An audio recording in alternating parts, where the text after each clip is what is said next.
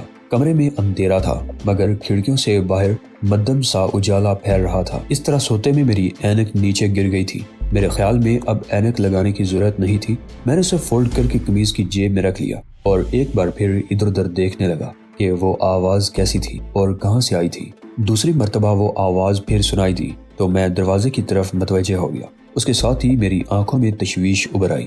دن کی روشنی پھیل رہی تھی اور ہٹ کے باہر بیڑیے ابھی تک موجود تھے اور دروازے پر پنجے مار رہے تھے۔ اور پھر میں اچھل پڑا اور دائیں طرف والی کھڑکی کو دیکھنے لگا۔ اس کھڑکی پر لکڑی کی پٹیاں کیلوں کی مدد سے اس طرح لگائی گئی تھی کہ ایک کراس بن گیا تھا۔ اس طرح وہ کھڑکی 4 حصوں میں تقسیم ہو گئی تھی اور ایک چھوٹا بچہ بھی اس میں سے نہیں گزر سکتا تھا۔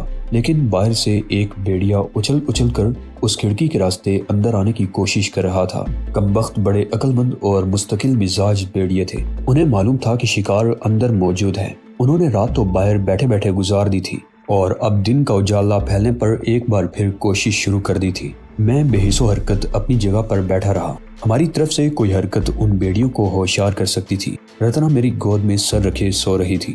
وہ اس طرح دوہری ہو رہی تھی کہ گھٹنے پیٹ سے لگائے ہوئے تھے۔ سردی کی وجہ سے اس کے بدن میں ہلکی سی کپکپاہٹ تھی۔ رات بیت گئی تھی مگر سردی میں اضافہ ہو گیا تھا، اور یہ سردی اس وقت تک برقرار رہے گی جب تک سورج طلوع نہیں ہو جاتا۔ باہر سے غراہٹ کی آوازیں سنائی دینے لگی۔ لگتا تھا جیسے 2 بیڑیے جنجلا کر آپس میں لڑ پڑے ہوں۔ غراہٹ کی آواز سن کر رتنا بھی ہڑبڑا کر اٹھ گئی اور خوف زدہ سی ہو کر مجھ سے لپٹ گئی۔ اس کے منہ سے ڈری ڈری سی آوازیں نکل رہی تھی۔ ڈرو نہیں، ہم محفوظ ہیں، میں نے اس کی پیٹھ تھپتھپاتے ہوئے سرگوشی میں کہا۔ دن کا اجالا پھیل رہا ہے اور میرا خیال ہے پوری طرح روشنی پھیلتے ہی یہ بیڑیے یہاں سے بھاگ جائیں گے۔ اسی لمحے ایک اور بیڑیے نے کھڑکی پر چھلانگ لگائی۔ اس نے چیخ کر مجھے اس طرح اپنی باہوں کی گرفت میں لے لیا کہ مجھے اپنا دم گھٹتا ہوا محسوس ہونے لگا۔ ڈرو نہیں، بیڑیا اندر نہیں آ سکتا۔ میں ایک بار پھر اس کی پیٹھ تھپتھپانے لگا۔ رتنا بدستور مجھ سے لپٹی رہی اور میں اس کی پیٹھ تھپتھپاتا رہا۔ وقت دھیرے دھیرے گزرتا رہا۔ باہر دن کی روشنی اب واضح ہوتی جا رہی تھی۔ کچھ دیر بعد بیڑیوں نے اپنی کوشش بھی ترک کر دی۔ نہ دروازے پر پنجے مارے جا رہے تھے اور نہ ہی کوئی بیڑیا پہلے کی طرح کھڑکی تک پہنچنے کی کوشش کر رہا تھا۔ وہ شاید مایوس ہو کر بیٹھ گئے تھے۔ آدھا گھنٹہ اور گزر گیا۔ میں نے رتنا کو اپنے سے الگ کیا۔ وہ دیوار سے ٹیک لگا کر بیٹھ گئی۔ اس نے اپنا سر گھٹنوں میں دے لیا اور اٹھے ہوئے گھٹنوں کو دونوں باہوں کی لپیٹ میں لے رکھا تھا۔ میں اپنی جگہ سے اٹھ کر دبے پاؤں چلتا ہوا کھڑکی کے قریب آ گیا اور محتاط انداز میں باہر جھانکنے لگا۔ دوسرے لمحے میں چونک گیا۔ باہر دھند پھیلی ہوئی تھی۔ دھند اس قدر دبیز تھی کہ چند گز آگے کی کوئی چیز ہی دکھائی نہیں دے رہی تھی۔ جھیل، پہاڑیاں اور درخت گہری دھند کی لپیٹ میں آ کر نگاہوں سے اوجھل ہو چکے تھے۔ اس دھند کی وجہ سے بھی سردی میں اضافہ ہو گیا تھا۔ میں دوبارہ اپنی جگہ پر آ کر بیٹھ گیا۔ رتنا گھٹنوں میں سر دیے بیٹھی ہوئی کانپ رہی تھی۔ میں نے اس کے کندھوں پر ہاتھ رکھ کر سر ہولے سے اپنی طرف کھینچا تو وہ میری آغوش میں اوندھی ہو گئی۔ تقریباً 1 گھنٹہ اور گزر گیا۔ باہر دن کی روشنی اب بہت واضح ہو گئی تھی۔ دھوپ کے آثار دکھائی دے رہے تھے۔ میں نے رتنا کو ایک طرف ہٹایا اور اپنی جگہ سے اٹھنا ہی چاہتا تھا کہ ایک زوردار دھماکے کی آواز سنائی دی۔ میرے ساتھ رتنا بھی اچھل پڑی۔ اس کے منہ سے ہلکی سی چیخ نکل گئی تھی۔ وہ دوبارہ مجھ سے لپٹ گئی۔ وہ فائر کی آواز تھی جو خاصی باری تھی مجھے اندازہ لگانے میں دشواری پیش نہیں آئی کہ 12 بور کی بندوق سے فائر کیا گیا تھا۔ ایسی بندوقیں عام طور پر جانوروں کے شکار کے لیے استعمال کی جاتی ہیں یا بینکوں کے گارڈز کے پاس ایسی بندوقیں دیکھی جاتی ہیں جنہوں نے کمر پر بندھے ہوئے بیلٹ میں موٹے موٹے کارتوس سجا رکھے ہوتے ہیں۔ میں نے رتنا کو ایک طرف ہٹایا اور اٹھ کر کھڑکی کے قریب پہنچ گیا۔ باہر اب دھوپ پھیلی ہوئی تھی اور دھند غائب ہو چکی تھی۔ جھیل کا پانی دھوپ میں چمک رہا تھا۔ میرے خیال میں وہ کوئی شکاری تھا۔ ایسی جگہوں پر صبح کے وقت شکار آسانی سے مل جاتا ہے۔ جانور پانی پینے کے لیے آتے ہیں تو انہیں آسانی سے شکار کر لیا جاتا ہے۔ اس علاقے میں ہرنوں کی بہتات تھی۔ میں کھڑکی سے ادھر ادھر دیکھتا رہا۔ سامنے جھیل تھی مگر زیادہ بڑی نہیں تھی۔ پیدل چلتے ہوئے 2 گھنٹوں میں اس کے گرد چکر لگایا جا سکتا تھا۔ جھیل کے چاروں طرف قداور درختوں کی بھی بہتات تھی۔ سامنے دوسرے کنارے پر بھی کچھ ویران ہٹس دکھائی دے رہے تھے۔ بڑی خوبصورت جھیل تھی، بہترین تفریح گاہ تھی، مگر مجھے حیرت تھی کہ یہ جگہ ویران کیوں تھی۔ ٹوٹے پھوٹے ہٹس کی موجودگی سے اندازہ لگایا جا سکتا تھا کہ چند سال پہلے تک یہاں بڑی رونق ہوا کرتی ہوگی، پھر کسی وجہ سے لوگوں نے اس طرف آنا چھوڑ دیا اور یہ علاقہ ویران ہو گیا۔ کھڑکی سے مجھے کوئی انسان دکھائی نہیں دیا جس نے گولی چلائی تھی۔ میں رتنا کے قریب آ گیا اور اس سے مشورہ کرنے لگا کہ ہمیں اس وقت باہر نکلنا چاہیے یا نہیں۔ ہو سکتا ہے وہ شکاری اکیلا ہو یا ان کی تعداد زیادہ ہو۔ وہ ہمارے لیے خطرناک بھی ہو سکتے تھے اور مددگار بھی۔